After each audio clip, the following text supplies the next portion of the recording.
Just another routine mission. Why do they always say that before a mission? Of course it's routine, you haven't done anything yet. It's everything that happens along the way. The choices you make, the paths you choose, that turn the routine into anything but. Of course, that's how it started. A routine mission, answering a distress call. And look where that got me. We were testing out the Normandy, Captain Anderson's new ship, when the distress call came in. An Alliance patrol on Eden Prime had been attacked. They'd seen something they couldn't explain. And whatever it was massive. I hit the ground with my lieutenant, Caden Alenko. A good kid, loyal, by the book, with a talent for biotics. We came across the lone survivor of the patrol, Gunnery Chief Ashley Williams. A soldier to the core. Tough, disciplined, ready to take on whatever came her way. Ashley joined up with us and took us to the spot where she lost her squad. That's when we saw it. The ship. Like nothing I'd ever seen. It was massive, scorching the colony and everything around it as it blasted away. We followed the path of destruction to an artifact, a beacon left by a long-dead race called the Protheans. The colony had dug it up, and whoever attacked them had tried to take it. Lieutenant Alenko made the mistake of getting too close. Hit him with some type of energy. I grabbed him and threw him out of the way. That's when it hit me. Hard. Every muscle in my body went rigid. I couldn't move, could barely breathe. Everything went black. And then I saw something. A vision. Dream. A nightmare. By the time I woke up, we were halfway to the Citadel on our way to meet the Council. I was expected to explain what I'd seen. Anderson came along. So did Udina, our political representative on the Citadel. With those two heavyweights, it seemed reasonable we could persuade the Council that the ship we'd seen was a potential threat. As was the individual behind the attacks. The main suspect for the Eden Prime massacre was a Turian Spectre named Saren. He'd been seen by one of the survivors from the colony at Eden Prime, and there was some evidence to suggest that the ship was connected to Saren. But even Udina's pointed accusations weren't enough to convince the Council. They just couldn't believe one of their chosen elite Spectres could be guilty of something like that. They needed proof, which meant I needed proof. Fortunately, I wasn't alone in my search. Garrus, another Turian, wanted to help. A top agent for Citadel security. Despite orders from his superiors that he shouldn't get involved, he told me he was suspicious of Saren and he had some useful leads. More importantly, he was willing to share them. That led me to Rex, the biggest, nastiest looking Krogan bounty hunter I'd ever seen.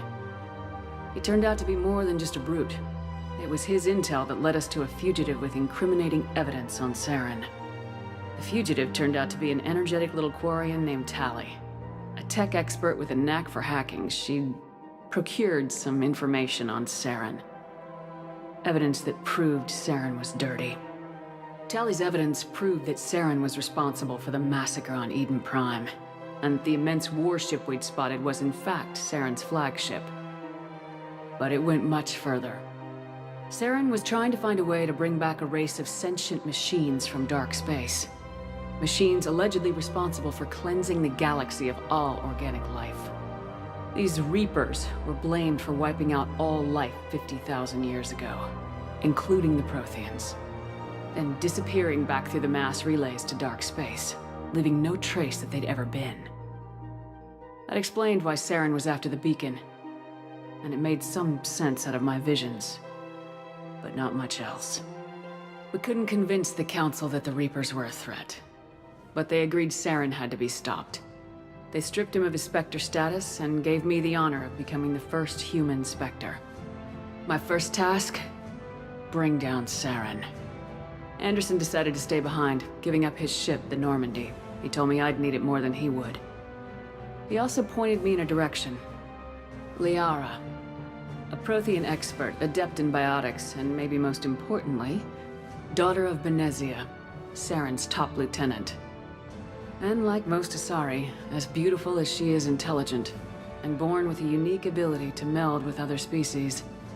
Liara was able to help me decipher some of the vision the beacon had given me. Nothing concrete, but it gave me some clues. And a new appreciation for the Asari. Her technique for accessing my vision was unexpected, but not at all unpleasant. Kaidan was a little concerned about the connection I shared with Liara. As commander, I knew either relationship had the potential to interfere with the mission. I decided discretion was the better part of valor, and kept my focus on our goal, finding Saren. Thanks to Liara's help, we had our next lead, Benezia. Saren had taken her to Noveria, where he'd enslaved the queen of a dangerous race of insect-like creatures, the Rachni. He ordered Benezia to use the same technique Liara had used on me to extract information from the Rachni queen. The queen's drones were everywhere, and they were not happy. We had to fight through hundreds of them to get to Benezia. By the time we arrived, Saren was gone, with the information. I tried to reason with Benezia, but Saren had indoctrinated her. He had somehow acquired the ability to control people's actions and wills. Benezia wouldn't surrender, and Liara was forced to watch her mother die in her arms. And I was left with an angry, dangerous Rachni queen to deal with. She claimed her drones would do no harm if I released her. But the Rachni had terrorized the galaxy before. I couldn't do it. I wouldn't doom an entire species for past sins. And the queen was true to her word. She left and took her army of drones with her. With Saren's top lieutenant dead, he was quickly running out of time and places to hide. I tracked him down at his base on Vermeer, but we soon learned it was more than a base of operations. It was a breeding ground. Saren was breeding an army of Krogan. He'd found a cure for the genophage, a disease inflicted on the Krogan to prevent them from breeding and taking over the galaxy. But the Krogan Saren was breeding were slaves, mindless beasts that obeyed Saren's will. I had to destroy the base and all its research. Rex disagreed. Violently. Rex wanted the genophage cure for his people. I tried to convince him to help me destroy it, that these Krogan weren't real. But he wouldn't back down. Fortunately, Rex is smarter than he looks. He realized this wasn't the way to help his people, and that Saren was the real threat. When we finally got to the center of the base, I realized just how close Saren was to completing his plan. He was already in communication with the Reapers. Sovereign, Saren's flagship we'd all assumed was just a ship, was a Reaper. It spoke to me, threatened me. I could feel the menace it had for every living thing. It wanted me dead. It wanted us all dead. And I knew it was capable of doing just that. What I couldn't understand was why Saren would help it. But there was no time to think about it. Sovereign knew where we were. We had to destroy the base and get the hell out. I split my team into 2 squads, sending Ash with one and Kaidan with the other as a distraction. We had a nuke and we planned to use it. Before we could detonate the bomb, Saren showed up. We fought. I stalled him to make time for my team. And in talking to him, I realized the truth. It wasn't Saren who was indoctrinating everyone. It was Sovereign, the Reaper. And Saren was in deeper than all of them. He tried to convince me he was still in control. Said he'd found a way to reduce the Reaper's influence, but he was kidding himself. Or believing the lies Sovereign was telling him.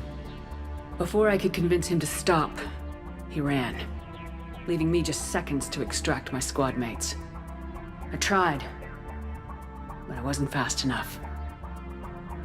I could only save one of them. Kaidan was a good man and a great soldier. But I had to choose. And I chose Ash. That was the last time Saren would slip away from me. I knew then, the next time we met, one of us would die. With my team mostly intact, we chased Saren and his army to Ilos, a long-lost planet that had once belonged to the Protheans. As we prepared for what we knew would be a desperate fight, I spoke to my crew. We were just one ship, against Saren's growing army. I assured them all that despite the odds, we could defeat him. I'd never tell anyone, but I had my doubts. Leaving Kaidan behind had hardened my resolve, but revealed a weakness in my defenses. How many more friends and allies would I be willing to sacrifice in order to stop Saren? We arrived on Ilos close behind Saren. Once on the planet, we discovered a Prothean databank that helped me put the final pieces of my vision together. The Reapers had come 50,000 years ago, and every 50,000 years before that, each time purging the galaxy of life. The Protheans had fought and died like every species before them, but a few survived long enough to leave a parting gift. The Protheans had discovered that the Citadel was the key to controlling the mass relays. By sabotaging the Citadel, they found a way to close the relays to dark space, slowing the Reapers' return, giving us the time we needed to find a solution to stop the Reapers once and for all. Saren knew this. He was leading his army to take control of the Citadel and re-establish the relays to dark space, bringing the waiting Reapers here to destroy us all. We followed him to the Citadel. It was intact, but heavily damaged. He'd caught the Council fleets by surprise, and they were only now regrouping. And with Sovereign as his flagship, there was little hope that the fleets could counterattack with enough strength to take back the Citadel.